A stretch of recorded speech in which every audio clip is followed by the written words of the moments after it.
నమస్కారం Kancharla TV speed news కి స్వాగతం. నేను రియా. రాష్ట్రంలో ప్రతి కుటుంబంలోని ఒక పారిశ్రామికవేత్త ఉండాలన్న గౌరవ ముఖ్యమంత్రి నారా చంద్రబాబు నాయుడు లక్ష్యానికి అనుగుణంగానే రాష్ట్ర వ్యాప్తంగా ప్రతి నియోజకవర్గంలోనూ ఎంఎస్ఎంఈ పార్కులు ఏర్పాటు చేస్తున్నామని రాష్ట్ర సూక్ష్మ చిన్న మధ్య తరహా పరిశ్రమలు, గ్రామీణ పేదరిక నిర్మూలన, ప్రవాసాంధ్రుల సాధికారత సంబంధాల శాఖ మంత్రి కొండపల్లి శ్రీనివాస్ పేర్కొన్నారు. డాక్టర్ బిఆర్ అంబేద్కర్ కోనసీమ జిల్లాలోని రావులపాలెంలో స్థానిక ఎమ్మెల్యే బండారు సత్యానందరావుతో కలిసి పలు అభివృద్ధి పనులు ప్రారంభోత్సవాలు, లబ్ధిదారులకు రుణాలు, చెక్కులు పంపిణీ కార్యక్రమాల్లో పాల్గొన్న మంత్రి కొండపల్లి పాల్గొన్నారు.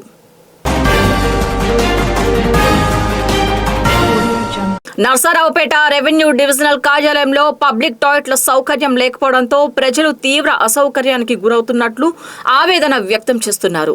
కార్యాలయం ముందు ఉన్న టాయిలెట్లకు తాళాలు వేసి ఉండడంతో అవి ప్రజల కోసమా లేక కార్యాలయాల సిబ్బంది కోసమా అన్న విషయంపై స్పష్టత లేదని చెబుతున్నారు.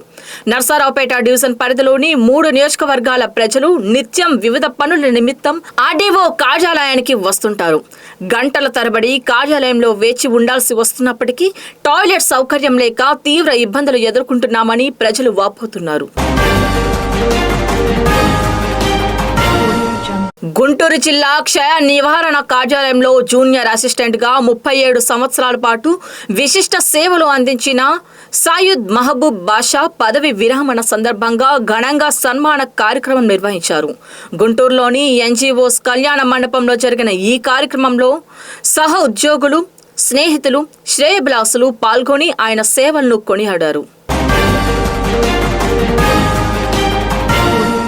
వైఎస్ఆర్ కాంగ్రెస్ పార్టీ పాలనలో ఏమి అభివృద్ధి చేశారని రాజమండ్రి సిటీ ఎమ్మెల్యే ఆదిరెడ్డి శ్రీనివాస్ ప్రశ్నించారు. రాజమహేంద్రవరంలో మీడియా సమావేశంలో ఆయన మాట్లాడుతూ పేపర్ మిల్తో కార్మికులకు గడిచిన 5 ఏళ్లు ఒప్పందం ఎందుకు చేయలేదని అడిగారు.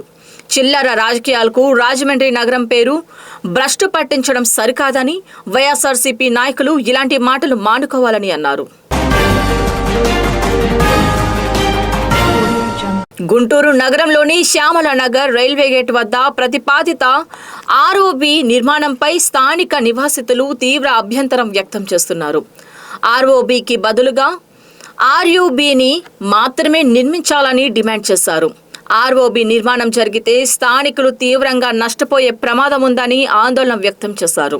ప్రజాప్రతినిధులు, అధికారులు ఈ అంశంపై వెంటనే స్పందించాలని విజ్ఞప్తి చేశారు. లేదంటే పోరాటం చేస్తామని ప్రకటించారు.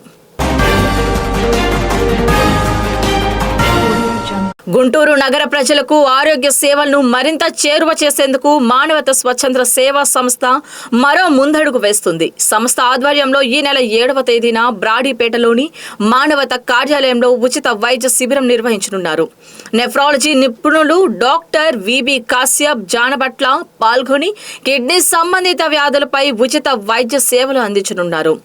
BP, sugar, cholesterol, neuropathy, diabetes, bone mineral density, uric acid వంటి పలు పరీక్షలను ఉచితంగా నిర్వహించడంతో పాటు అవసరమైన వారికి ఉచిత మందులు కూడా అందజేయనున్నారు. పిఠాపురం నియోజకవర్గంలో ఏ యువకుడు, యువతి నిరుద్యోగిగా ఉండకూడదనే లక్ష్యంతో డిప్యూటీ సీఎం కొణిదెల పవన్ కళ్యాణ్ ఆదేశాల మేరకు పీడీ శివరాం ప్రసాద్ ఆధ్వర్యంలో Andhra Pradesh state skill development corporation సహకారంతో మెగా జాబ్ మేళా నిర్వహించామని జనసేన పార్టీ జిల్లా అధ్యక్షుడు, డీసీసీబీ చైర్మన్ తుమ్మల రామస్వామి బాబు, పిఠాపురం పట్టణ ఇన్ఛార్జ్ డాక్టర్ చిక్కాల వరలక్ష్మి తెలిపారు. శ్రీ సత్యసాయి జిల్లా పుట్టపర్తి సత్యసాయిబాబా మహాసమాధి దర్శనార్థం వేణుజుల దేశ అధ్యక్షురాలు డెల్సీ రోడ్రెజ్ కుటుంబ సభ్యులతో కలిసి పుట్టపర్తికి విచ్చేశారు. ప్రత్యేక విమానంలో పుట్టపర్తి విమానాశ్రయం చేరుకున్నారు. ఈ సందర్భంగా పుట్టపర్తి విమానాశ్రయంలో ఆమెకు ఘన స్వాగతం లభించింది. విమానాశ్రయంలో ఎమ్మెల్యే పల్లె సింధూరాం, జిల్లా కలెక్టర్ శ్యామ్ ప్రసాద్, జిల్లా సతీష్ కుమార్, సత్యసాయి సెంట్రల్ ట్రస్ట్ ప్రతినిధులు, మేనేజింగ్ ట్రస్ట్ రత్నాకర్ కలిసి అధ్యక్షురాలు డెల్సీ రోడ్రెజ్ కు పుష్పగుచ్చాలు అందజేసి ఆత్మీయంగా స్వాగతం పలికారు. అభివృద్ధి సంక్షేమ కార్యక్రమాల ద్వారా రాష్ట్ర అభివృద్ధికి ముఖ్యమంత్రి చంద్రబాబు నాయుడు నిరంతరం శ్రమిస్తున్నారని, ప్రతి కుటుంబం ఆర్థికంగా అభివృద్ధి చెందే రీతిలో యువత, డ్వాక్రా సంఘాలను అన్ని విధాలుగా ప్రోత్సహిస్తూ ఉపాధి, ఉద్యోగ అవకాశాలు కల్పన దిశగా ప్రభుత్వం ముందుకు సాగుతుందని రాష్ట్ర ఎంఎస్ఎంఈ సెర్ఫ్స్ అధికారిత ఎన్ఆర్ఐ సంబంధాల మంత్రి కొండపల్లి శ్రీనివాస్ పేర్కొన్నారు. డాక్టర్ బిఆర్ అంబేద్కర్ కోనసీమ జిల్లా రావులపాలెంలో పలు కార్యక్రమాల్లో పాల్గొన్నారు.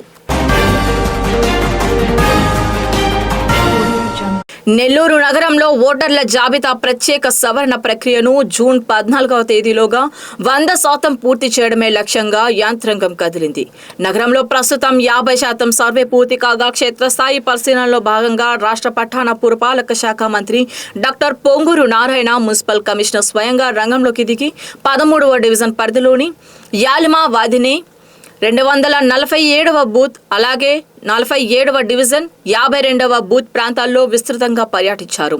ఈ సందర్భంగా బిఎల్ఓలతో ముఖాముఖి మాట్లాడిన మంత్రి నిర్దేశిత గడువు లోపల సర్వే ప్రక్రియ మొత్తాన్ని పూర్తి చేయాలని బిఎల్ఓలను, అధికారులను ఆదేశించారు. నర్సరావుపేట కర్నూలు టు గుంటూరు బైపాస్ రోడ్డుపై ఆదివారం రాత్రి సుమారు 10:30 గంటల సమయంలో రోడ్డు ప్రమాదం చోటు చేసుకుంది. ప్రమాదంలో 4 వ్యక్తులు తీవ్రంగా గాయపడగా మరో 10 మందికి స్వల్ప గాయాలయ్యాయి. స్థానికుల సమాచారం మేరకు ఘటనా స్థలానికి చేరుకున్న పోలీసులు, అంబులెన్స్ సిబ్బంది క్షతగాత్రులను సమీప ఆసుపత్రికి తరలించారు. తీవ్రంగా గాయపడిన వారికి వైద్యులు చికిత్స అందిస్తున్నారు. ప్రమాదానికి గల కారణాలపై పోలీసులు దర్యాప్తు చేపట్టారు. ఘటనతో బైపాస్ రోడ్డుపై కొంతసేపు ట్రాఫిక్ అంతరాయం ఏర్పడింది. కేంద్ర పాలిత ప్రాంతం యానం ప్రభుత్వ ఆసుపత్రిలో అత్యాధునిక అడ్వాన్స్ టెక్నాలజీతో కూడిన ఏఐ ఆధారిత టీబీ వ్యాధి లక్షణాల గురించి ఎక్స్రే మిషన్ ను పుదుచ్చేరి మంత్రి మల్లాడి కృష్ణారావు ప్రారంభించారు.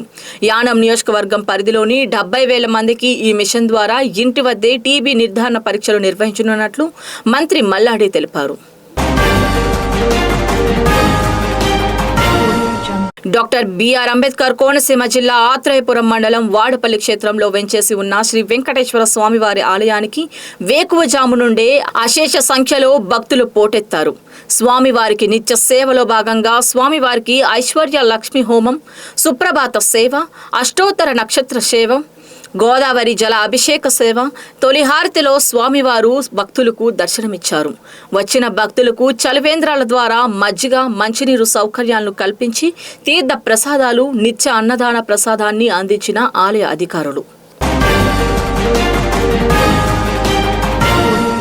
ఈటీవీ నిర్వహించే డి డాన్స్ షో ద్వారా ప్రేక్షకుల మనసులో ప్రత్యేక స్థానం సంపాదించుకున్న ప్రముఖ డాన్స్ కొరియోగ్రాఫర్ పండు ఇటీవలే రోడ్డు ప్రమాదంలో తీవ్రంగా గాయపడి విశాఖపట్నంలోని ఆసుపత్రిలో చికిత్స పొందుతున్నారు. విషయం తెలుసుకున్న రాష్ట్ర కార్మిక శాఖ మంత్రి వాసంశెట్టి సుభాష్ తీవ్ర ఆవేదన వ్యక్తం చేశారు.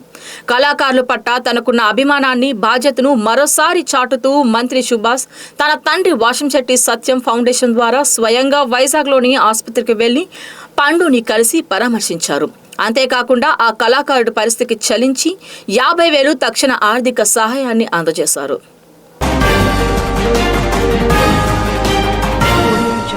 ఇవి ఈరోజు స్పీడ్ న్యూస్ అప్డేట్స్. మళ్ళీ వచ్చే అప్డేట్స్తో కలుసుకుందాం. అంతవరకు స్టే ట్యూన్ టు కల్చర్ల టీవీ.